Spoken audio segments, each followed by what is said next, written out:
Lo necesito al hermano Omar aquí para que les pregunte. ¿Están ahí? Buen día, hermano. Dios les bendiga a cada uno de ustedes.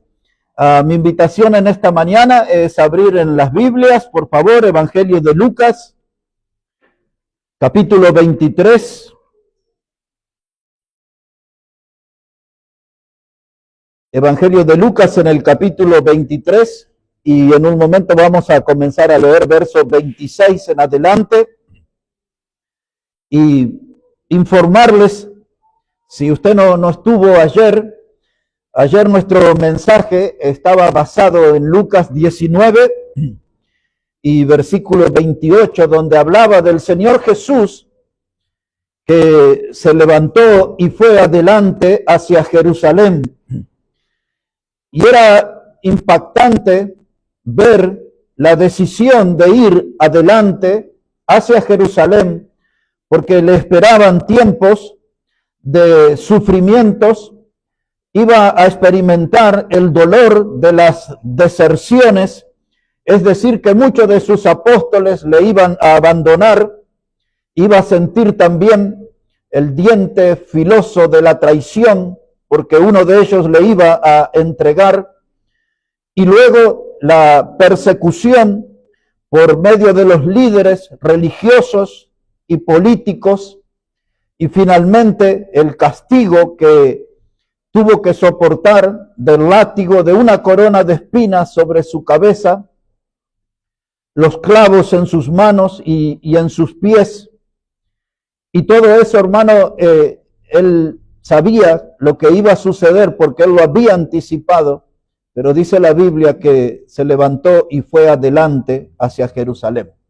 No eludió su responsabilidad, no eludió la misión que él vino a cumplir de morir por los pecadores y poder obtener para ellos perdón de pecados y salvación eterna. Y en ese mismo escenario, esta semana, me puse a contemplar las tres cruces del Calvario. Hace algunos años escribí ahí y anda un folleto que se titula de esa manera. Y el poder llegar al Calvario nosotros en esta mañana y revisar cómo está nuestra vida, de contemplar el sacrificio de Cristo en la cruz, y si nosotros estamos siendo agradecidos a eso con nuestro estilo de vida. ¿Cuál es nuestra actitud ante esa muerte? ¿Cuál es nuestra actitud ante esa entrega? Cuando uno mira esas cruces del Calvario, le rodearon a nuestro Señor con homicidas, ladrones. La Biblia usa la palabra malhechores. El idioma griego abarca desde un ladrón hasta un homicida. Uno de ellos, muy atrevido, le injuriaba a Jesús diciendo: si tú eres el Hijo de Dios, desciende de esta cruz y sálvate a ti mismo y a nosotros. Esa es una de las voces que se escuchó allí. Una voz agresiva, una voz ofensiva, la voz de una persona que no podía ver que quien estaba a su lado era Dios hecho hombre, dispuesto a morir por sus pecados. Pero en la otra cruz había alguien que le reprendió al primero y le dijo: ¿por qué tú hablas así? Porque nosotros estamos aquí por lo que merecen nuestros hechos, pero él ningún mal hizo. Estaba reconociendo que Jesús era santo.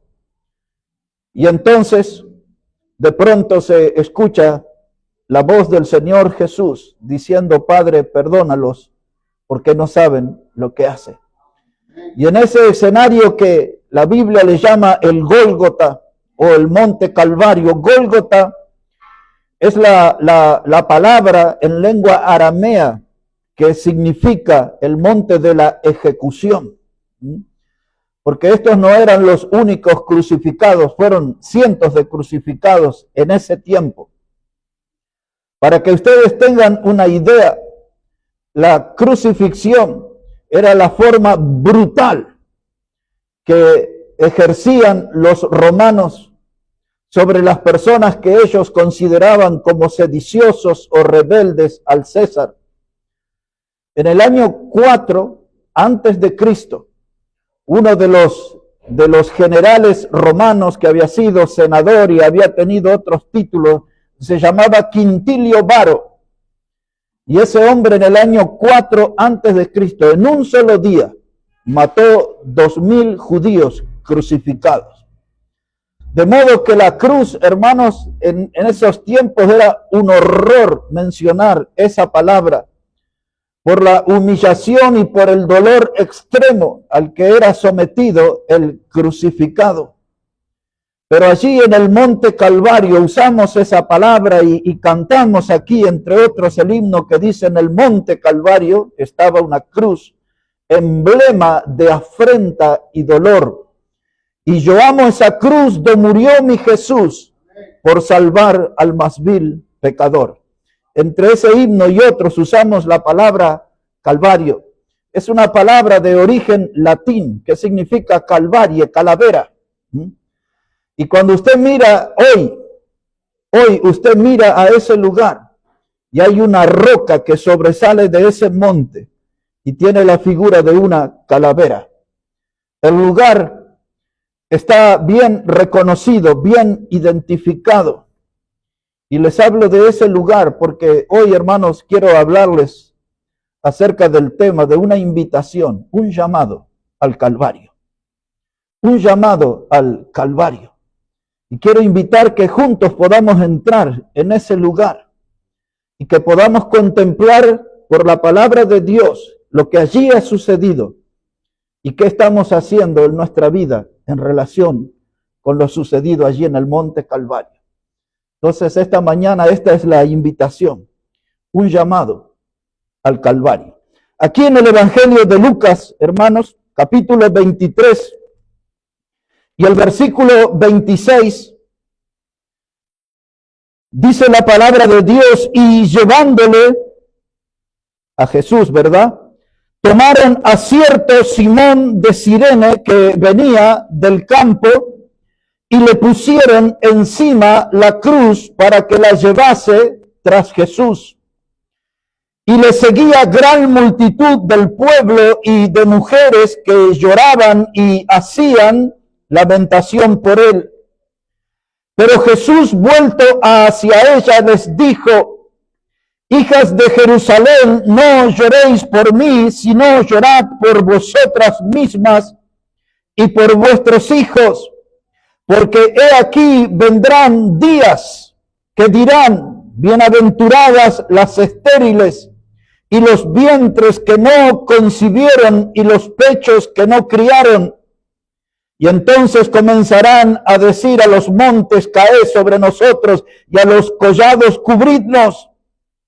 Porque si en el árbol verde hacen estas cosas, en el seco, ¿qué no se hará?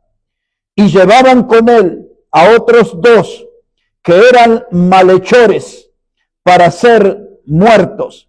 Y cuando llegaron al lugar llamado de la calavera, le crucificaron allí, y a los malhechores uno a la derecha y otro a la izquierda.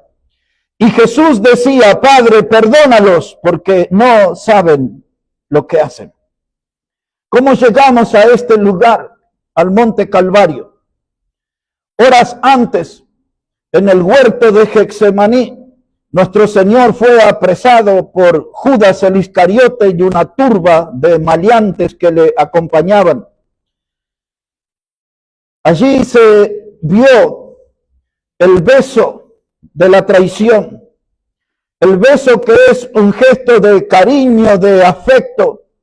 El beso en esos tiempos era un reconocimiento a la persona que era un maestro. Pero ese beso sonoro en el huerto de Getsemaní tenía todo el olor y todo el sabor de la traición. Aquel que yo besare, dijo Judas, ese es. Y le apresaron. Pedro tomó su espada, cortó la oreja del siervo del sacerdote que se llamaba Malco. Y Jesús le dijo: envaina esa espada. Y sanó, restauró la oreja del siervo del sacerdote. Y luego el Señor fue llevado delante de Anás, de Caifás, después Herodes, Pilato, y ahí estaba. y luego la golpiza, bofetadas, escupitajos, dice el Evangelio. Después venía el látigo, después le despojaron de sus vestimentas, le colocaron una corona de espina y se burlaban hincándose delante de él. Con su cuerpo malherido, destrozado, salieron rumbo al monte Calvario. El camino que se tomó es el que hoy muchos transitan y se conoce con el nombre de la Vía Dolorosa. Un hombre que venía del campo llamado Simón de Cirene, otro de los evangelios agrega que su hijo Rufo venía con él. Y entendemos por la carta de Pablo a los romanos que Rufo fue uno de los fundadores de la iglesia en Roma. Así explica Romanos el capítulo 16, donde Pablo manda saludos a Rufo y a su madre y mía, dice. O sea que tenía un afecto muy especial. Pero aquí está Simón de Cirene y él carga la cruz. Iba detrás de Jesús. El Señor ya estaba tan malherido, su cuerpo tan lastimado, no podía cargar esa cruz. Y así llegan al monte Calvario, donde se iban a encontrar con un pozo y una cruz extendida. Y el que era condenado a muerte recibía clavos en sus manos y en sus pies. Por lo general eran 2 clavos, en algunos casos 3. 2 clavos en la palma de la mano y uno aquí en el comienzo del brazo. Eran clavos de 13 a 18 centímetros, lo que se acostumbraba a usar. Y luego con una soga levantaban esa cruz y esa cruz caía en el pozo y ese sacudón desgarraba las carnes donde estaban esos clavos. Y allí está la escena en el monte Calvario. Cuando nosotros leemos acerca de esto y vemos a nuestro Salvador santo en esa cruz colocado y rodeado de malhechores, de delincuentes, de homicidas, de gente, hermano, de muy mala fama. Pero esa era también parte de la humillación. Y entonces, cuando yo contemplo esa escena leyendo la Biblia, siento que el Calvario me llama. Siento que el Calvario me invita a venir con mi vida y reflexionar frente a eso. Por eso esta mañana quería hablar con ustedes este tema, un llamado al Calvario. Que ustedes puedan sentir ese llamado que estoy recibiendo también, de venir frente a esa escena de Jesús muriendo por los pecadores. ¿Y qué influencia tiene eso en mi vida? ¿Qué impacto tiene eso en mi vida? ¿Es simplemente un hecho de la historia o eso es algo sumamente importante para mí? Porque en mi caso eso es lo más importante. Saber que Jesús murió por mí. Saber que Jesús murió por mí. Él estaba allí en esa cruz, en mi lugar. Él estaba allí en esa cruz después de haber orado por mí y por usted. Porque allí en el huerto de Getsemaní, cuando él estaba puesto de rodillas y sudó como grandes gotas de sangre, dice la Biblia que él clamó a Dios intensamente. Él estaba en una batalla con el cielo reclamando misericordia para los pecadores. Y luego él iba a demostrar lo que estaba dispuesto a hacer por los pecadores. Pablo le escribe a los filipenses y dice que fue hasta la muerte y muerte de cruz. Es decir, que él estaba dispuesto a la peor muerte por salvar a los pecadores. Y entonces allí él es colocado en esa cruz. Y ahora yo puedo decir, al contemplar esa escena en el monte Calvario, yo puedo ver ahí a mi Salvador, a mi Salvador. Y espero que todos puedan decir eso también. Él es mi Salvador. Jesús es mi Salvador. Murió por mí para ser mi Salvador. Y soy llamado al Calvario porque el tiempo ha pasado. Y aquella vida nueva en Cristo que comencé con fervor, con pasión, con gran entusiasmo. Aquella nueva vida en Cristo que comencé cuando sentí que mis pecados fueron perdonados, fueron lavados en esa sangre preciosa. Cuando escuché por primera vez que Dios no solamente me perdonaba y me salvaba dándome vida eterna. Mi vida cobró un sentido y tomó un rumbo. La gente no me conocía, veía a alguien gozoso que ahora hablaba de un nuevo mensaje que se llamaba Evangelio, el Evangelio de la salvación eterna. Y comencé a asistir a las reuniones y aprendí himnos y aprendí cánticos y alababa a Dios mi Salvador. Tomaba folletos, estaba en las calles, en los lugares donde se movía mi vida y hablaba de Cristo y de la salvación eterna a otros. Era fiel asistente a todos los cultos. Pero el tiempo pasó y mis descuidos y mis pecados fueron desgastando mi comunión con Dios. Mi vida se transformó en una antorcha que se va apagando, que se va enfriando. Muchos están abrazados a la tibieza. Como hemos dicho en los últimos mensajes, no hay ningún beneficio en la tibieza, no hay ninguna bendición en la tibieza. Un hijo de Dios no debe estar en ese estado espiritual. Porque los tibios, dice la Biblia, son los que provocan el vómito de Dios. Y otros se han descuidado tanto y han abandonado la fe, se han desviado del camino y hoy son dueños de una vida congelada. Y para ellos y para nosotros es la invitación de una visita al Calvario, del tema en esta mañana. Necesitamos volver al Calvario y volver a contemplar esas cosas, porque necesitamos reposicionarnos en esta vida, porque para muchos el estilo de vida que se está llevando no nos lleva a un buen puerto. Hay que volver a visitar el Calvario y recordar a través de la palabra de Dios lo que sucedió allí y pedirle a Dios que ese hecho impacte mi vida otra vez y el fuego se vuelva a encender para poder servir al Señor con un corazón sincero. Yo quiero resumir esta visita al Calvario en 3 voces que vamos a escuchar allí. Es un lugar de privilegio. Un día vino un pastor, muchas veces vino después conmigo,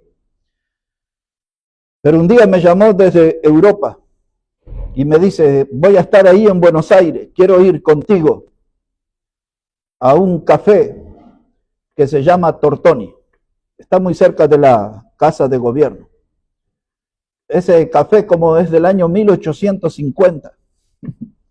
Y dice, quiero que compartamos un chocolate con churro. Yo nunca tomo chocolate y churros nunca como. Pero él dijo así. Y él dijo, vamos a ir después al Teatro Colón. Ese es como lo más grande que puede haber. Nunca había pisado el Teatro Colón, siempre había pasado por... Este hombre fue el jefe de campaña de su tío, que hace muy pocos años fue presidente en México, Peña Nieto.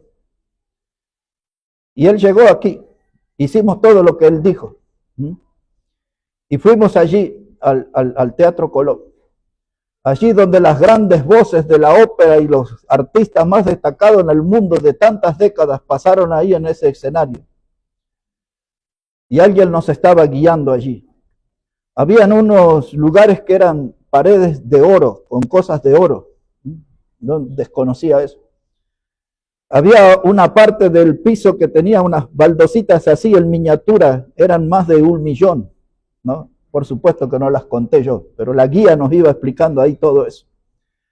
Y nos sentaron y nos contaron y nos mostraron los laterales, donde la gente y personajes de renombre de la historia que estuvieron ahí sentados viendo, y una lámpara en el techo inmensa de no sé qué peso y de qué valor. Y esa era una guía en un lugar de privilegio, el Teatro Colón. Hasta que alguien dice, ¿quién de aquí va a pasar a cantar al escenario? Donde cantaron las grandes voces de la ópera, impresionante. Y entonces empezaron como a buscar. Wow, yo dije, hey, si me llaman a mí. Y entonces yo ya elegí mi himno, cuál iba a cantar. Bueno, finalmente no me tocó y nadie se animó a pasar a ese escenario. Pero aquella fue una visita a un escenario importante. Pero este escenario del Calvario es mucho más importante que ese. El hecho sucedido aquí en el Monte Calvario, este es un escenario, hermano, que no solo tiene que impactar nuestra vida, debe transformar nuestra vida, porque ahí sucedió un hecho que puede salvar al hombre eternamente de su condición de pecador. Yo solamente de una manera muy rápida quiero detenerme en 3 voces que se escucharon allí, en este escenario del Monte Calvario. En primer lugar, la voz de un hombre pecador. Y si yo voy de visita a ese lugar, inevitablemente lo primero que me va a suceder es reconocer mi condición. Porque al ver a quien está en la cruz, el Cordero de Dios que puede quitar el pecado del mundo, el ver a Cristo en esa cruz, lo primero que me hace es comprender mi condición. Soy un hombre pecador. Porque estar frente de tanta santidad, de tanta pureza, no puedo ocultar mi condición. Esa cruz denuncia quién soy yo. Soy un hombre pecador. Por lo tanto, necesito visitar ese lugar porque necesito recordarme continuamente que soy un hombre pecador. En el andar por los caminos de esta vida, a veces comenzamos a sentirnos importantes. A veces nos pica el bichito de la fama y queremos sentirnos personas trascendentes, reconocidas, acreedores de aplausos y de mimos. En otras palabras, hay etapas de la vida que nos gusta saborear de las mieles de la fama y perdemos de vista lo que somos. Somos pecadores, dice la Biblia. Todos aquí conocemos cuando Pablo dijo a los romanos que por cuanto todos pecaron, están destituidos de la gloria de Dios. Ese, entre otros tantos pasajes, nos recuerda nuestra condición. Somos pecadores. Y el estar aquí en este culto también nos permite recordar. Entre esos himnos hay uno que dice, sí, en su coro, fue por mí, sí, que murió Jesús en la vergonzosa cruz. Y ese himno debe calarnos profundo en nuestra alma, porque ese himno escribe la realidad. En la vergonzosa cruz, Jesús murió por mí, fue por mí, fue por mí, fue por mí, porque mi condición de pecador hizo que Él fuera a esa cruz. Y entonces nosotros nos preguntamos en la revisión de nuestra vida, de nuestro historial pecaminoso, ¿qué clase de pecados cargamos sobre nuestra vida? ¿Qué clase de pecado con su peso está aplastando nuestra vida que nos impide hacer cosas para Dios? Nuestra vida comenzó a llenarse de impedimento. Y a veces cuando no hacemos cosas para Dios es porque ya nos está venciendo el peso de nuestro pecado. Porque no estamos ejercitando limpieza, no estamos confesando nuestro pecado a Dios.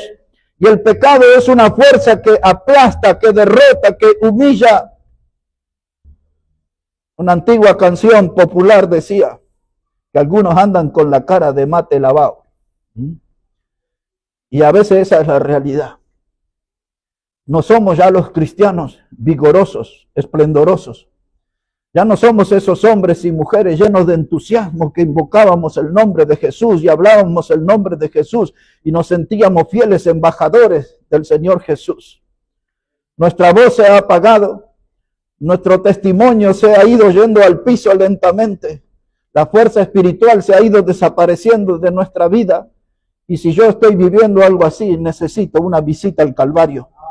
Necesito volver a ese lugar y contemplar lo que allí sucedió. Y la primera voz me recuerda que soy un hombre pecador y que Jesús murió por mí. ¿Cuántos pecados de idolatría hay en nuestra vida? ¿Cuántas cosas escondidas, amuletos? Vaya a saber qué clase de cosas tenemos por ahí. Algunos diciendo esto tiene un valor histórico, tiene un valor sentimental, tiene un valor cultural, tiene lo que sea. Más de una lacita anda escondida por ahí. Y ese tipo de cosas a veces piden nuestra atención y exigen un sacrificio de nuestra parte. Y estamos concentrados en esas cosas. Y estamos con un corazón que le hace un guiño a la idolatría. Y con esa situación yo no puedo servir a un Dios santo. Entonces hay otros que cargan en su espalda un pecado de inmoralidad. Se viene escondiendo, lo viene arrastrando. No se lo entregamos a Dios, no cambiamos el rumbo. Mis hermanos, más de una vez y esta semana volví a preguntarme lo que habrá sido aquellas jornadas en el río Jordán, donde dice el Evangelio que toda la gente, multitudes, cientos de personas en el día, venían delante de Juan el Bautista confesando sus pecados. Cuando usted lee Mateo capítulo 3, en los primeros 5 versículos, se encuentra eso, que la gente venía delante de Juan el Bautista. El pueblo es la palabra que usa. El pueblo venía. Y entonces, si bien no había amplificadores, micrófonos y esas cosas, pero yo creo que alguien que le confesaba el pecado a Juan, por lo menos unos 10, quizás 20 que estaban alrededor, escucharían. ¿Qué clases de pecados vergonzosos y escandalosos? Yo digo, pobre oreja de Juan el Bautista, tener que escuchar todas esas inmundicias, las inmoralidades, todas esas clases de pecado, de gente con vicios escondidos y todos hablando allí de esas cosas, y la gente confesaba su pecado. Pero nosotros lo hemos hecho un día. Cuando entendimos que Cristo murió en esa cruz por nuestros pecados, creímos en Él como nuestro Salvador. Y el apóstol Pablo le escribió a los Corintios en la segunda carta, en el capítulo 5 y el verso 17, estas palabras: de modo que si alguno está en Cristo, nueva criatura es. Las cosas viejas pasaron, ahora todas son hechas nuevas. Ese pasaje habla de una nueva vida en Cristo. Él me salvó. Ya no soy yo. Ya no ando en el camino ancho de la perdición. Cristo me salvó. Lo que es pasar por la puerta estrecha de la salvación. Las cosas viejas pasaron, pero parece que no tanto, porque en el andar del camino volvieron a aparecer en nuestra vida. Y eso es lo que me quitó el fervor. Y eso es lo que me quita el entusiasmo. Eso es lo que me hace decir muchas veces ante una invitación al servicio, pero, sí, pero. Y me detengo en eso. Y ya no hago nada para Dios. Por eso necesito volver a visitar el Calvario, para potenciar mi vida espiritual, para renovar mi compromiso con el Señor. Hermanos, hay un momento en nuestra vida que tenemos de dejar de jugar al fugitivo. Muchos juegan al fugitivo. ¿Hasta cuándo crees que puedes escapar de Dios? ¿Hasta cuándo crees que puedes huir de la presencia de Dios? En el Salmo 139, David describe perfectamente esa situación, hasta que él llega como conclusión a estas palabras: ¿a dónde me iré de tu espíritu y a dónde huiré de tu presencia? Él venía hablando que había intentado esconderse en el extremo del mar y en este lugar y en la peña y en el otro, pero en todos los lugares la mirada de Dios me alcanza. Entonces tengo que cambiar mi papel de fugitivo y ponerme a hacer la voluntad de Dios. Que dicho sea de paso, Pablo le escribe a los romanos y dice que la voluntad de Dios es agradable y perfecta. Y quizás ese sabor amargo de nuestra vida es porque no estamos en la voluntad de Dios, porque la voluntad de Dios es agradable y es perfecta. Y hermanos, necesito retomar el camino. Por eso a mí me parece oportuno hablar sobre esto, sobre una visita al Calvario. Porque allí en el Calvario y en esa muerte de Cristo, la humanidad puede encontrar alivio. La humanidad puede encontrar salvación. La humanidad puede encontrar consuelo. Porque el pecado lastima, hermano, y lastima de manera cruel. El pecado humilla a la persona, destruye las vidas. Pero allí en el Calvario yo puedo encontrar consuelo para mí. Puedo encontrar salvación. Necesito volver al Calvario y contemplar esa obra de Cristo. Y volver a recordar, Él está allí por mí. Él murió por mí. Él murió por mí. Cristo murió por mí. Un llamado al Calvario. Pablo le escribe a los Corintios, segunda carta, capítulo 6, verso 1 y 2. Y él termina diciendo: hoy es el día de salvación. Y hoy también puede ser el día de reconciliación, porque si usted ya es salvo, necesita reconciliarse con Cristo. Porque allí en el Calvario, en el silencio, usted puede escuchar esa voz que nos recuerda: soy pecador, soy pecador, soy pecador. Cantamos en uno de nuestros himnos aquí, soy pecador. No se olvide su condición. La segunda voz, hermano, que escuchamos allí en esa visita al Calvario, es la voz de Jesús. Y es la voz, hermano, que necesitamos escuchar, porque es esta voz que dice aquí en el texto que hemos leído en Lucas 23 y el versículo 34. Dice Jesús: Padre, perdónalos porque no saben lo que hacen. Es eso lo que necesitamos. Escuchar, saber, entender que hay un Dios hecho hombre que está clamando al cielo por nuestra vida. Su expresión es clara, dice: perdónalos porque no saben lo que hacen. Y nosotros, hermanos, en un estado de locura, porque de eso se trata el pecado, de una locura, andamos descarriados, jugando a la oveja perdida, jugando a la oveja descarriada. Ya es hora de ponernos, hermanos, bajo la vara y el callado del pastor de nuestras almas, Jesucristo. Él es el buen pastor. Él es el buen pastor. Él es el que termina con nuestra insatisfacción.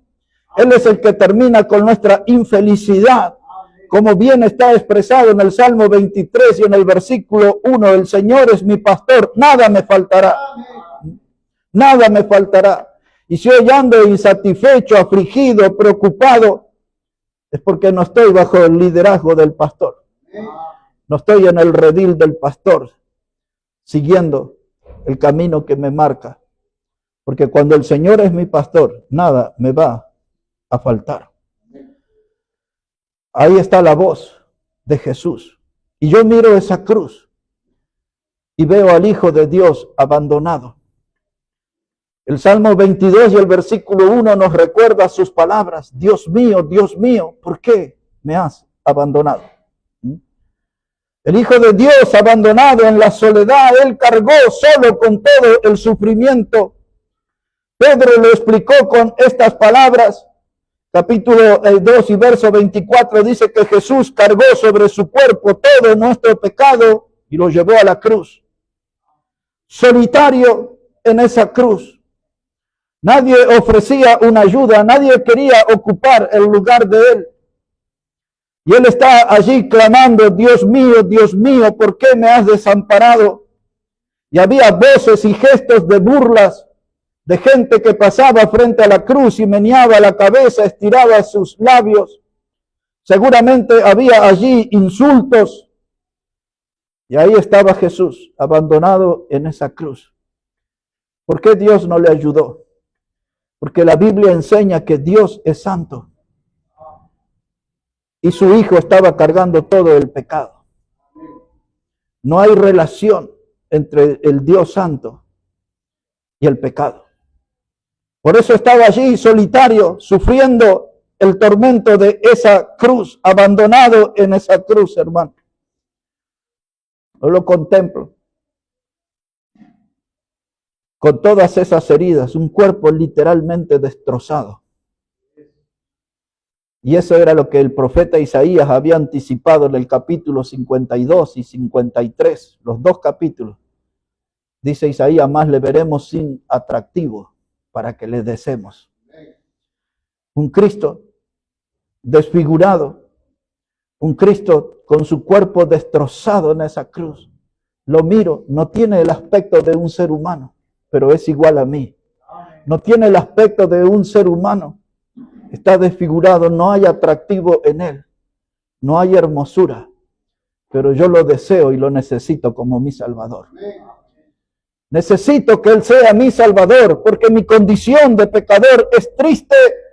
Y ahora esa voz, hermano, que impacta: Padre, perdónalos, porque no saben lo que hacen.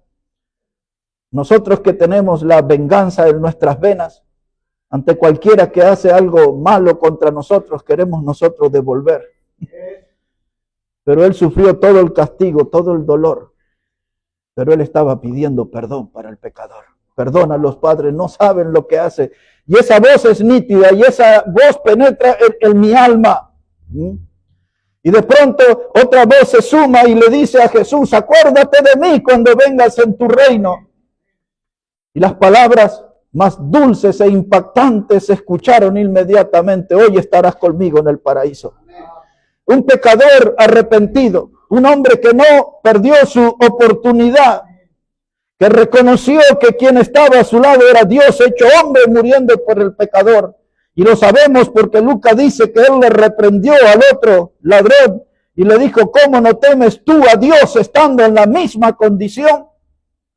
Reconoció que Jesús era Dios y que estaba muriendo por él. Y con su último aliento le dijo, acuérdate de mí cuando vengas en tu reino. Y morir escuchando esas palabras, hoy estarás conmigo en el paraíso. En otras palabras, no te preocupes. Como cité ayer el Salmo 23, 4, aunque ande en valle de sombra de muerte, no temeré mal alguno, porque tú estarás conmigo. Y ese hombre que había tenido una vida de malhechor, estaba escuchando las palabras más preciosas y la promesa más grandiosa, hoy estarás conmigo en el paraíso. Ese hombre no tuvo oportunidad de ir un domingo a la iglesia. Ese hombre no tuvo la oportunidad de pasar por las aguas del bautismo. Ese hombre no tuvo la oportunidad de participar en las ofrendas. Ese hombre no tuvo la oportunidad de cantar junto a otros hermanos al Señor. Pero ese hombre tuvo la oportunidad de ser salvo y la aprovechó.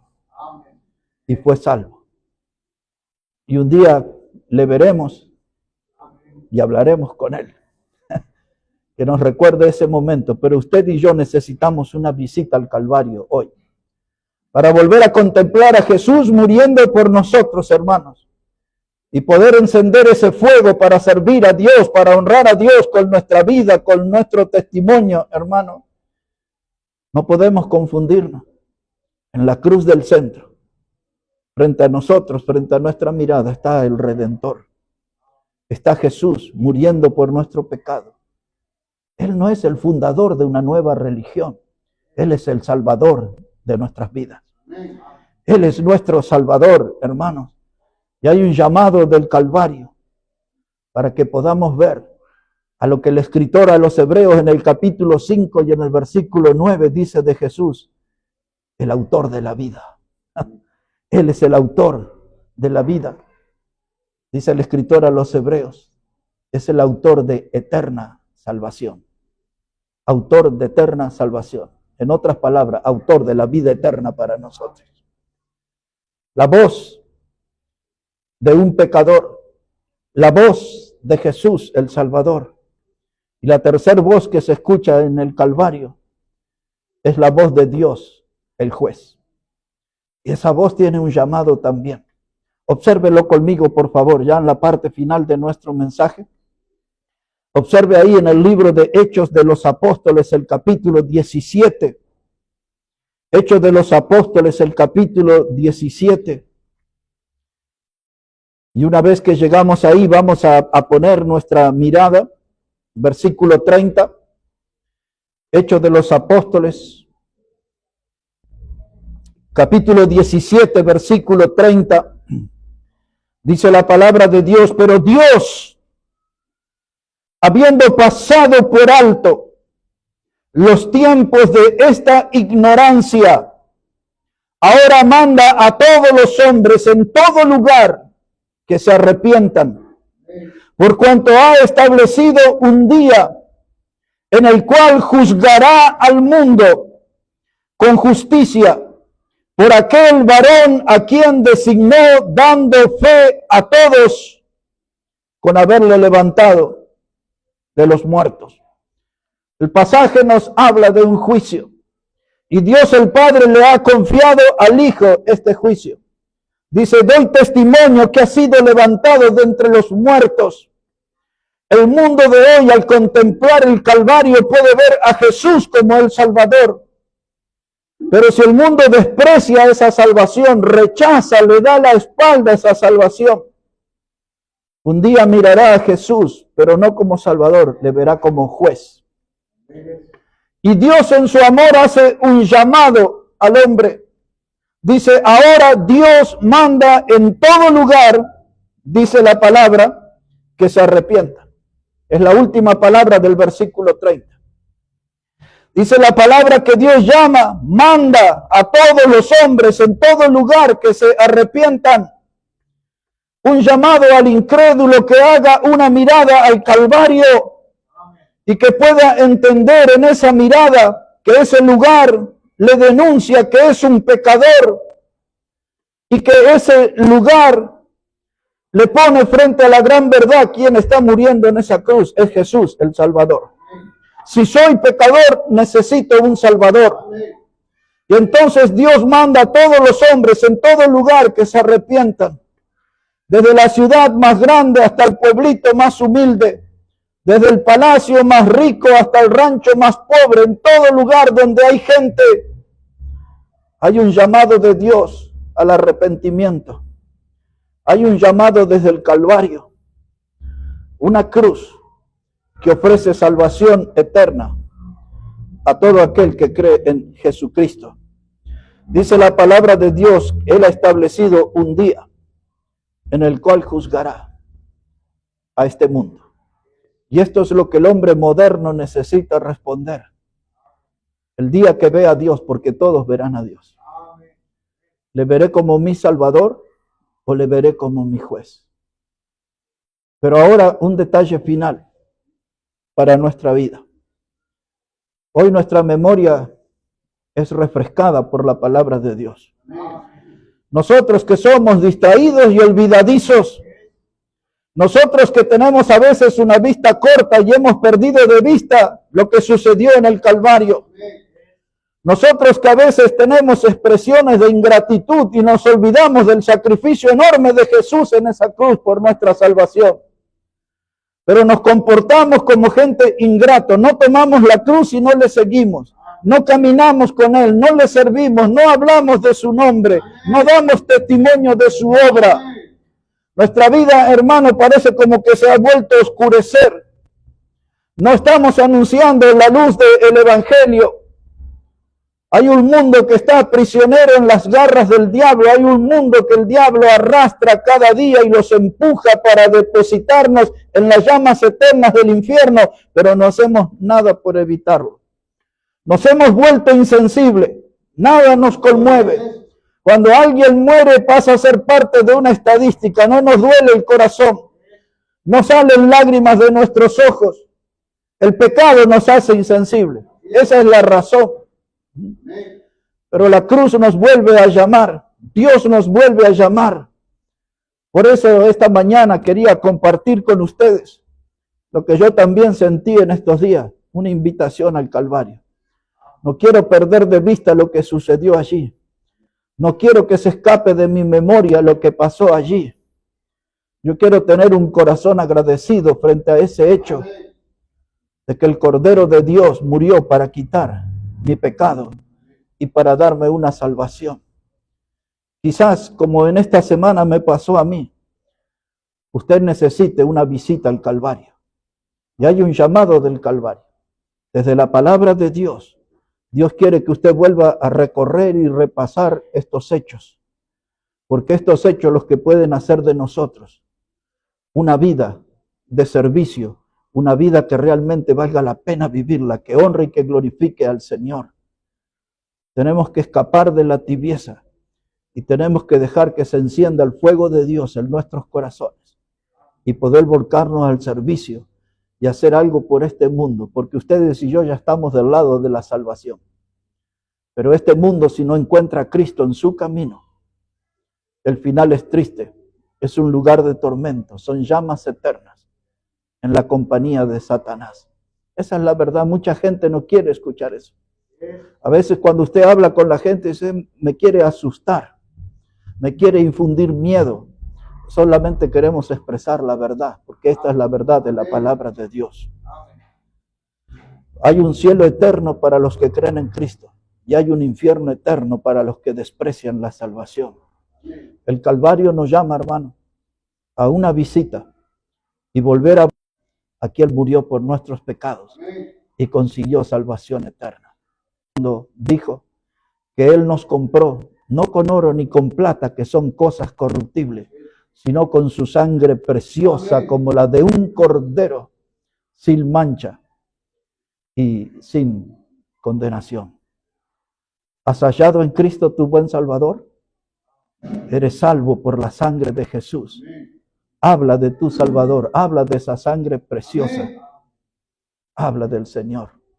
Debemos animarnos unos a otros, hermanos, y levantar la voz, porque allí en el Calvario sucedió el hecho más importante de la historia. Jesús murió por los pecadores. Él murió por mí y Él murió por ti. Y todos deben saber esa verdad. Nos ponemos de pie, hermanos, vamos a orar al Señor, vamos a hablar con Dios en esta mañana. Y vamos a dar gracias al Señor por su Hijo amado Jesucristo y por su obra y por ese grito de victoria en la cruz, consumado es, que para nosotros significa la deuda ya fue pagada, nuestro pecado ya fue pagado, el precio fue sangre preciosa y mi corazón quiere expresar gratitud ante esa obra maravillosa del Hijo de Dios en nuestro favor. Padre, gracias te damos por tu palabra y reconocemos que ella es la verdad eterna y reconocemos que ella tiene poder celestial y necesitamos, Señor, que ese poder hoy vuelva a sacudir nuestra vida, que nuestro corazón vuelva a latir a tu ritmo, Señor, y que puedas hallarnos en servicio, en un servicio activo, en un servicio comprometido con la causa de Cristo, con la causa del Evangelio, con el reino de Dios. Bendice tu palabra, Dios, y que ella pueda seguir obrando en nuestra vida. Y aquellos que puedan escuchar y puedan entender de su necesidad, que aún no han creído en Cristo, y aún la puerta está abierta. Y recordamos las palabras de Jesús: yo soy la puerta, y el que por mí entrare será salvo. Si aún no conoce a Cristo, la puerta está abierta, venga a Él, entre por esa puerta. La puerta al cielo tiene forma de cruz. Esa cruz, y quien murió en ella, se transformó en el puente a la eternidad, de la tierra al cielo, por medio de esa obra en la cruz. Pecador, ven a Cristo Jesús. Gracias, Padre, por tu palabra. Obra con ella en nuestras almas. Todo esto lo pedimos en el precioso nombre del Señor Jesucristo. Amén y amén. Amén. Que Dios bendiga su palabra, hermanos. Mientras hermano Eric viene aquí adelante, voy a aprovechar para dar un anuncio.